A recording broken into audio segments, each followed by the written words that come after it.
Hello and welcome to the 160th of a second photography podcast.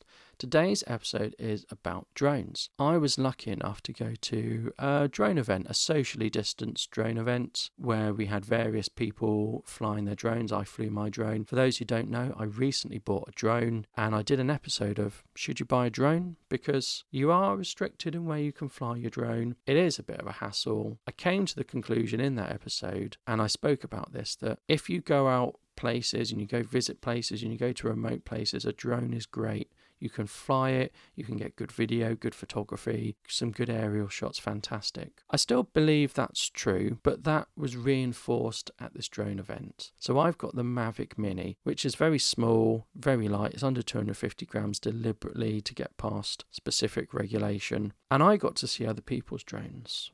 And more importantly, I got to see them set them up. Of course, there were people with other DJI drones. I, from what I could see, was the only person with a Mavic Mini. Maybe other people would scoff at my Mavic Mini. That's not a proper drone, you want this one. I flew it and we flew our drones. It was a really grey day, and the one problem I have with the Mavic Mini is it's grey and it's small. So it's quite difficult to spot it against grey clouds. So one of the things that I found you have a problem with drones is orientation. If the drone is pointing away from you, you fly it forward, it goes forward. If it's round a different way and you can't work out what way it is, if you fly it forward, it might go left or it might go right or it might go backwards. And if it's far away, it's really difficult to spot if it's going the wrong way. I know that sounds really odd, but I do find that is a problem with drones. I've actually bought binoculars so I can have a look at it in the binoculars and work out what orientation it is. I've got a few tricks to get the orientation right. I just move left or right. I can generally work out its orientation from that. It's one of those things that, like when you have a map, you turn and face the right way and it all makes sense. But anyway, that's the only problem with the Mavic. So I've got 3 batteries because I bought the combo pack. So I had plenty of flight time. I had about over an hour of flight time altogether. So I'd fly it, have a chat, change the battery, fly it again, etc. It's not very good in high winds, the Mavic Mini, because it's so light.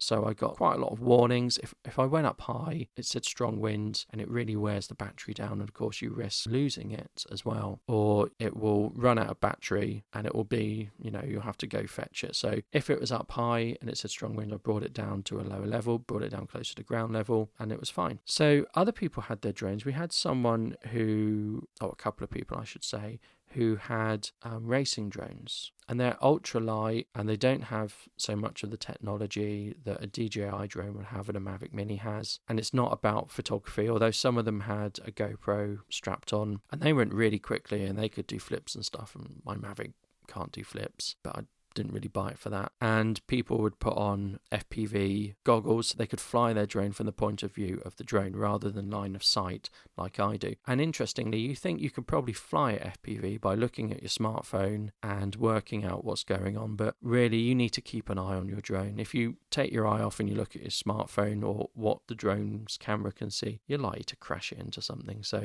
you should probably just stick with line of sight. That's my thought. Had someone who had a big industrial drone and someone who had one of the larger DJI drones, and those were the general categories that I saw. So my Mavic Mini is so low to the ground that taking off from grass or sand, it will kick grass, sand, dust up into the drone. So I bought a sort of landing and takeoff pad. So I had to put that down for mine to take off just to protect the camera, protect the gimbal, protect the drone generally. It's a good idea and it gives you something to land on. It also helps when it would return to home, I think, but I don't think it helps too much. But all the other drones could just take off. They didn't need that. One of them would take off and then its legs would sort of change and it would go into flight mode. Now, not only were they much, much more costly, or in the racing drones you had to build them yourself, but they had the big disadvantage from a photography and videography point of view. My Mavic Mini, I pick it up, I make sure the batteries are charged, pick it up, I put it in a bag, I go and I can walk somewhere and I can get it out of my bag, and within 5 minutes I can be flying it. Now 5 minutes sounds like an eternity, doesn't it? So when I get it out, I've got to take the gimbal guard off, I've got to power it up. Before I power it up, I've got to pull the props out, I've got to construct the controller, I've got to put my phone in the controller, then I've got to connect the controller to my drone, and then I'm ready to fly. Now I say start to finish, that takes about 5 minutes. I'm getting quicker at it, but it takes about 5 minutes. It's not 30 seconds by any stretch of the imagination. So within 5 minutes, I can be up and flying. The other drones took so much longer to set up. And not only that, they came in big boxes. In some respects, they had to be put together. You could take them apart to transport them, but then you had to put them together, then you had to check them. And it took so much longer. And to me, the point of having a drone is you can go out and you can film things. Now, if you're a commercial drone pilot, then that doesn't matter. You want to get the best footage or be up the longest or go the fastest or keep up with a car or go higher and not get blown off. You wouldn't use a Mavic Mini for a commercial project. Might be laughed at for using a Mavic Mini for a commercial project. However, for me, the point of this is to get out, go somewhere, get some drone photos or some drone video.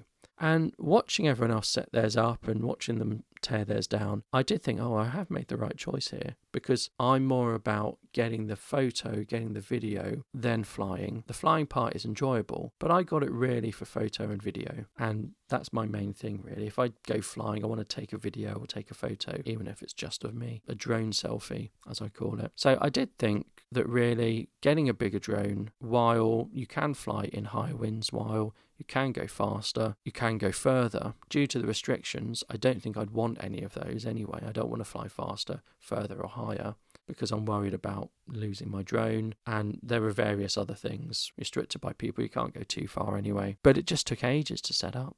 And I was thinking, I think I made the right decision with the Mavic Mini. So I just wanted to share my thoughts on drones. What I said in my previous episode of you need to go out somewhere to get your drone shots. You need to make a special trip. Still stands true, completely true. But if you are thinking of getting a drone, I would caution against getting a bigger drone. Anything that takes ages to set up, anything that comes in a box that has a specific handle because it's so heavy, is going to mean you're not going to throw it in a backpack, and you're not going to go out and take it out so much because it's so heavy. Some of these drones, you didn't plug a phone in, you plugged a tablet in because the controls were that big. To me, they just didn't seem as portable as the Mavic Mini. But that's just my thought. Let me know what you think. Are you a drone pilot? Do you have a big drone? Do you have a small drone? I'd love to hear what you think. Thank you. Goodbye.